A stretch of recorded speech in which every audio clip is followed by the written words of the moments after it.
শুক্রবার দুপুরের থালায় কি থাকছে চলো এক নজরে দেখে নেই।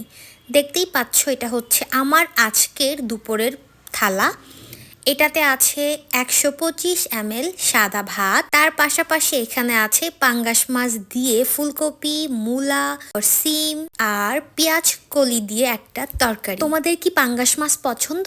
আমার কিন্তু নদীর পাঙ্গাস অনেক পছন্দ। তার পাশে আছে এখানে একদম টাটকা দেশি লাল শাক ভাজা, একদম লাল টকটকে এটার কালার লাস্টে দেখতে পাবে।